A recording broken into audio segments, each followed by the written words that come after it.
Welcome back, everybody. It is the middle of December, and I hope you've had a good first half of December as we roll towards the two holidays at the end of the year for Christmas and New Year's. Things are slowing down, but sort of not really. And for those of you that are new to the channel, every Friday, well, roughly every Friday, I should say, just kind of do a wrap up of the week of what's going on and just kind of keeping you in the know and sprinkling on a little extra something or other. And most importantly, one of the things we do on Fridays is I post up a thread. If you're not following on Twitter, you can always find it on there of Q&A, because that's a big part of the show on Friday and what we do here. And so with that, we're just going to dive on in and knock out some of the news. Microsoft is working on a consumer version of Microsoft 365. This shouldn't surprise anybody. You can think about how they would bundle all Microsoft consumer services. They've got Xbox, they've got Skype, they've got Office, they've got Windows, and just wrapping this up into a nice little, what Microsoft loves is a subscription service for its software. Mary Jo Foley reported on that, and she found it through some of the job openings and some other things. And so this is not surprising in the lightest, I should say in the slightest at all. And we'll see when that debuts. I can't imagine that it's going to be massively successful, but I don't think it's also going to be a lot of overhead for Microsoft either. And it's also a really easy marketing pitch for them as well. So I fully expect to see that in 2019. Microsoft is bringing a dark mode to Office for Mac. If you're a Mac user and you use Office, you can now not burn your retinas late into the evening hours with a new dark mode. And Cortana, not dead, even though it's just an interesting little thing what they're doing with it. My invoke is right back there. Is getting multi-user voice recognition support, finally. And so if you're not familiar with what this is, if you have two people living in your household, it can now tell which person is which, or at least it will soon. It's in the early stages of rolling out, and that is a good thing because many other platforms offer this. Notably, Google does this exceptionally well, and so Microsoft is now catching up with that.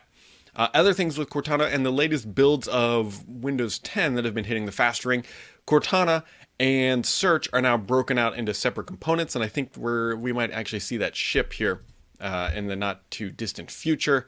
And so there's also some speculation that maybe this is how Microsoft eventually introduces other assistants, like let's say the Amazon one and the Google one. I don't want to say those names because this office will blow up with voice recognition services, and we don't really need that for the podcast. But it does seem like Microsoft is looking to make this possible, and it's a little surprising, but not really. If you've been watching for the podcast for a while, you fully kind of understand that Cortana is just a bot for Microsoft now. It's the queen of the bots, but its longevity as a consumer service is not really all that bright.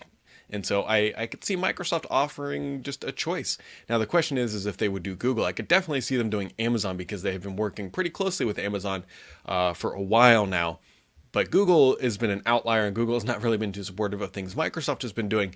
And so we'll see if Google makes the cut for that one. If you're running Surface in the business, there is a new Surface diagnostic toolkit for business. I don't know why. I guess there's some sort of consumer iteration of this available, but this just helps you triage the Surface hardware that is in your environment. So there you go. Also, speaking of new builds of Windows 10, in the latest edition, Microsoft is making a massive change. Not really. The Explorer icon, the File Explorer icon, is getting updated. It's not so white anymore. It's getting a little bit of a tan, and that's about kind of the thing. Yeah.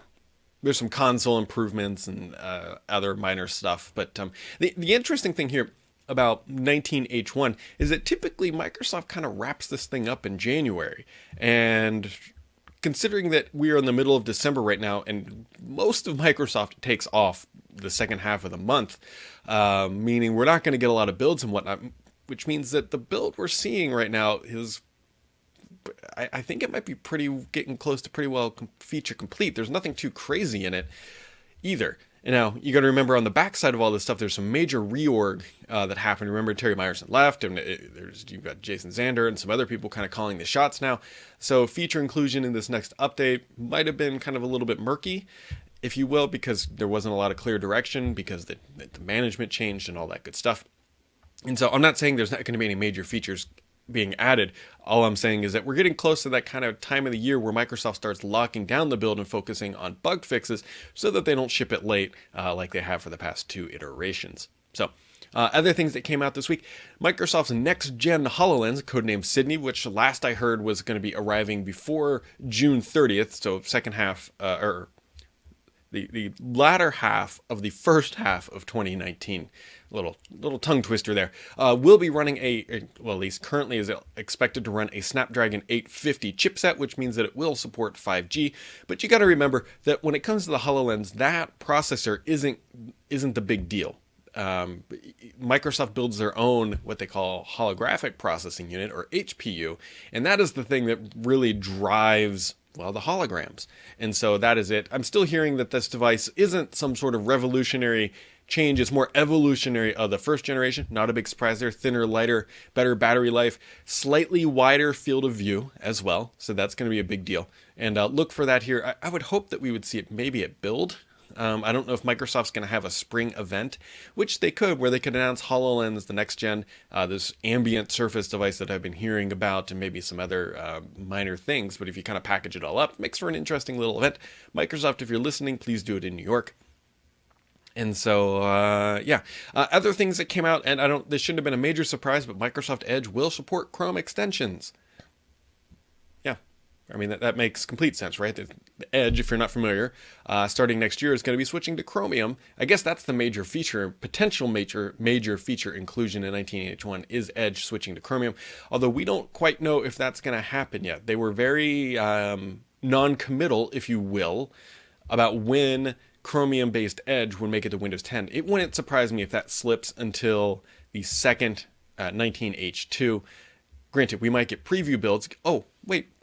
Now that I think about it, I guess it could arrive at any point. You've got to remember that Edge-based Chromium is serviced outside of Windows, outside the store, so they can release it whenever the hell they want. Now, the question is, when does that become the default version of Windows 10? I would expect maybe 19H2. I don't think they're going to get there for 19H1, but we will see. We will see. Last kind of thing here before we dive into the very good questions, and you'll see why.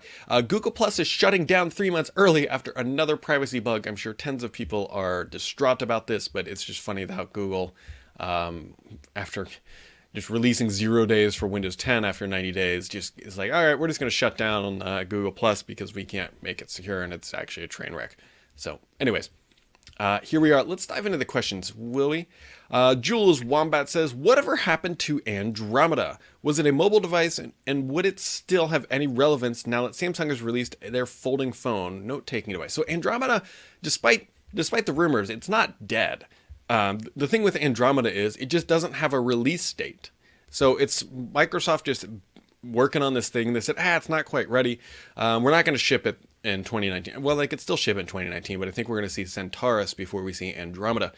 And it just doesn't have a ship date. It's still being iteratively updated or worked on, but it's just not the primary focus. So it's still there. It just doesn't have a release date. So Matt Thina says, you mentioned that your garage door automatically closes at 9 p.m. each evening. Does the door have a sensor to detect that there is nothing in the way before it closes? So earlier this year, I installed a IoT connected garage door thing from Chamberlain. And what it does is you can set timers for it. And what happens is at 9 p.m. every night, it shuts itself. And so a couple things happen at that time. First off, when it's about to shut, about 5 seconds before it does, it makes a ton of noise, like this beeping warning sign. The lights literally flash, and there's no way you can't really unless you had your back to this and you had earplugs in, you wouldn't see this. There's no way you would be unaware. It's not like it just randomly closes on people. So it makes a loud beeping sound for about 5 seconds. The lights flash, and then the door starts to shut. Now, like most modern garage doors, not everyone's familiar with how the garage doors work in the US. There are two sensors on either side of the garage door that shoot a beam across. If that beam is broken, the garage door will go back up. So there is a sensor that if somebody is standing in the way, it will not shut. If in the event that somebody was deaf and they were looking the other way and could not hear anything and the garage door started to shut, that beam would be broken and it would go back up. And the third thing is that these garage doors are pressure sensitive. If you hit it, like, you got to hit it with some reasonable force. But if it's coming down and somehow you're straddling that beam and it hits you on the shoulder, it will go back up. It won't actually just crush you. So that's kind of the safety mechanisms of that thing. An old Amiga user says, you wrote that Teams is the new Excel. Yes, I do believe that Microsoft Teams is on its way to becoming the next Excel from Microsoft. Yet you and Paul both seem to find it wanting, to put it charitably. You also mentioned that your wife's moved to Teams Skype for Business and that it was soul crushing. So which is it? I understand that usage is growing and that but if it's so awful, how can the growth continue? Okay. So what he's overlapping here is that I wrote up yesterday, this week, that Microsoft has found that Teams is its new sticky application inside of Office. Right now, Excel is the stickiest, meaning that it's really hard to move. And once people are inside of Teams, it's really hard to get them out because it's a collaborative suite. It retains a lot of data. It's a good app. It really is. The challenge is that its onboarding can be a little bit rough. It's a little... it can be overwhelming if you're not familiar with what it does. If you're coming from Skype for Business, which is my wife's challenge, and going into Teams, there's some features that are missing, such as being able to chat with myself, who is on a Skype consumer. So, is Teams perfect? Absolutely not. It has things that it needs to improve and make a little bit more polished. But is it a good service for Microsoft? Yes. And so you're taking a micro viewpoint and comparing it with a macro trend. And so at a high level, Teams is doing exactly what Microsoft needed for the Office suite. At the micro level, there is some teething issues for new users, but those, once you overcome them and understand how the app is good, it's fine. I still don't think Teams is great for, like, say, a 10-person company. It's good for very large organizations that have little pods of teams moving about. And that's kind of where some of the issues that for Paul and I, the biggest problem that Paul and I had with Teams for a while was that you couldn't switch the camera or audio prior to a call starting, which was a major problem. And that's where some of those earlier podcasts were such a pain in the butt, because you would call into a meeting, and especially down here, there's 3 cameras hooked up, and I didn't know which one was going to be selected. It was a little bit like rolling the dice, and they have since fixed that. HRLNGRV says, do you have any info on what Microsoft may have done with Surface Go's to become the tablet used for LSAT? So there's a great book on this that I wrote called Beneath a Surface that details a little bit of this, but Microsoft sold roughly 40,000 of these things to LSAT. What he's referring to is that the LSAT, or the people who take the law test in the United States to become lawyers, will be using Surface Go's. And so what did Microsoft do? They didn't do a whole lot. It's the right form factor at the right price, and it's the right quality. Now, the interesting thing about the quality is, again, this is in the book, if you would read it, Microsoft isn't really building all these things. They outsourced it to an OTM, or original device manufacturer, called, I think it's Quanta Computers, and they are actually taking responsibility for all of the hardware. Now, granted, this is a Surface. It was designed by Microsoft. It was engineered by Microsoft. But then they just hand these plans over to an ODM and say, go have fun, and just let us know when we owe you for everything that you've built for us, as opposed to being much more hands-on with the engineering and all that good stuff. And so what did Microsoft do? They just built a good product that the LSAT liked, and that iPads didn't really make sense because they can be more expensive, and I'm sure Microsoft cut them a pretty good deal at buying at that bulk. Subarunger says, have you heard any more on the Xbox Elite wireless controller 2? My original is in tatters. Mine too. I mean, you can see the lumpiness there, and I use this thing just about every day playing PUBG on this TV back here. But I haven't heard explicitly. They kind of bamboozled all of us here. I think it was originally intended to be released in the fall, and they said, hey, why not release a white version? And then, yeah.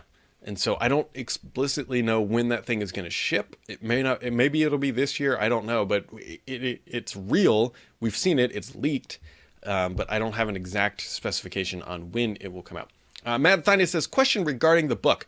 Was writing a book something you wanted to do, or did it just morph organically into it? So a little bit of both. I mean, for somebody in my career path, right? I write on the internet, I make these videos and all that stuff. Writing a book is somewhat of a rite of passage, if you will. It's kind of the thing that you just should do eventually, I think. Because it's a different skill set, if you will, and it's much harder and it's a much bigger challenge, which I enjoy. And so how it came about was I had the idea for a story, and it was actually just going to be a really long blog post at one point about how they turned this thing around. And I kind of started formulating some of the stuff and realized, like, okay, this is much longer than a blog post. This is going to be like 30 to 40,000 words or something like that.